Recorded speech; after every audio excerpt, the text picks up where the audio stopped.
Maxime, déjà quel match c'était, on peut dire, une belle publicité pour l'Arkema Première Ligue, cette affiche-là. Ouais, on reçoit le PSG, un ogre du championnat.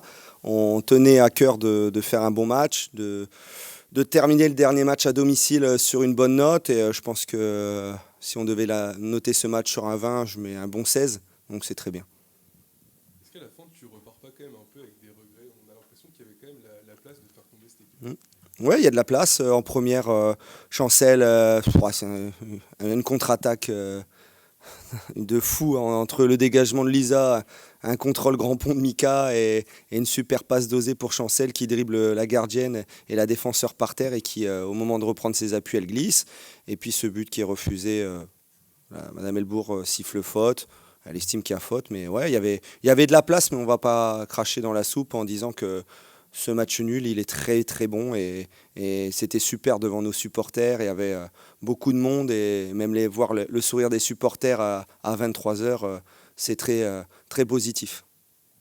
On a vu que les Parisiennes laissaient quand même pas mal d'espace dans leur dos. Mm. C'était quoi le plan ce soir? C'est ça? C'était essayer de les contrer et de les prendre de vitesse.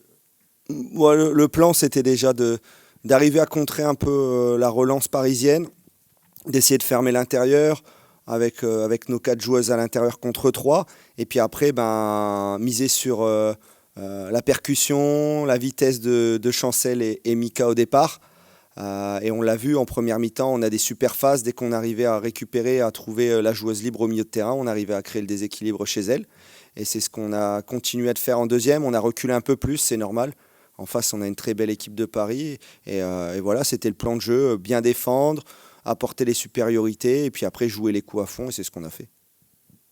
Comptablement, la 8e place est définitivement Oui. assurée. Ce soir, vous égalez le record du club. Ouais, ouais, on égale le record. On pourra. Oui, on pourra. On peut aller chercher la 7e si on gagne Lyon et que Nantes ne prend pas de points contre le PSG. Je pense que la deuxième variable, elle est plus optimiste que la première. Mais quand je vois la qualité de la progression et la progression du groupe sur la deuxième partie, je pense qu'on est capable d'aller chercher un point à Lyon. Après, j'espère que mon confrère de Lyon mettra la même équipe qu'il a mis aujourd'hui face à Nantes. Pour revenir au match, les deux buteuses du soir, ce sont deux joueuses made in KV. Ouais. C'est une fierté pour toi, j'imagine. Pour moi, je sais pas. C'est surtout pour l'ensemble du club. Moi, je les ai connus à 15 ans. Il y avait tous les éducateurs du club qui les avaient connus à 12-13 ans. Aussi les personnes qui les ont repérés avec Hack Mon Parrain, l'ancrage. Donc, je pense que c'est une grande fierté pour eux de se dire qu'ils ont contribué à l'intégration de ces deux phénomènes made in KV au sein du club. Et puis, c'est sûr que moi, en tant que coach, de voir s'épanouir deux jeunes du cru comme ça, avec la qualité qu'on leur connaît. Et je suis très content que Chancel ait pu jouer cette année. Voilà, parce que c'était pas gagné. Et je suis très content que Melinda ait retrouvé son niveau. Une première partie difficile parce qu'elle est sortie de la Coupe du Monde. Voilà, et là, elle va refaire un Euro. Mais voilà, c'est deux joueuses magnifiques avec un état d'esprit. Elles doivent encore progresser sur plein de domaines parce qu'elles sont jeunes, mais elles montrent qu'elles portent haut les couleurs ciel et marine et qu'elles sont fières de représenter le club. Tu disais tout à l'heure qu'il y avait de la place sur ce match. Et Mm. en deuxième période, tu as vu faire des choix très offensifs avec les entrées de Nadine Roth, Steiner et Ikram Adjavi.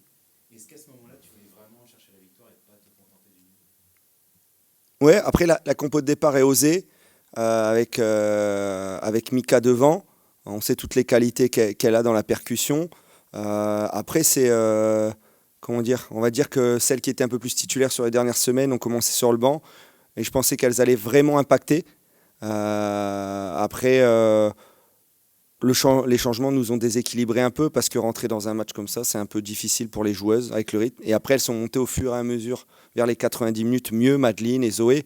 Ouais, je pensais qu'on allait faire plus de diff. Mais après, je suis pas sur le terrain. Moi, en tant que coach, à part crier et puis dire encourager, replacer, avancer, mettez-vous entre deux, voilà. Et j'ai essayé de gérer le tempo du match.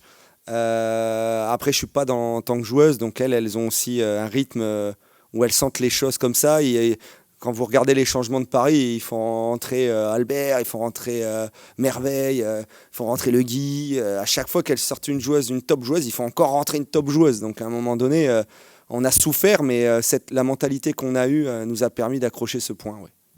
On a senti tes joueuses libérées aujourd'hui. Mm. Je ne sais pas si c'était le maintien, mais ils étaient vraiment en confiance avec des automatismes. Est-ce que pour toi, c'est le meilleur match qu'a effectué l'équipe cette saison? Non, le meilleur match à Montpellier. Ça, c'est le côté perso, mais ouais, non, si, elles ont fait. Je pense que c'est l'un des meilleurs matchs de la saison.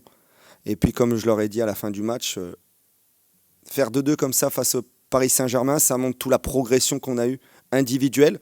Vous regardez Célestine Boisard qui a très peu joué sur la deuxième partie. Elle sort un match stratosphérique en tant que latérale gauche, alors qu'à la base, quand j'arrive en formation, c'est une attaquante. On la replace avec Laure Lepailleur en défense centrale, et là, elle dépanne latérale gauche. Donc il y a une progression individuelle, et quand tout le monde progresse individuellement, le collectif, il progresse.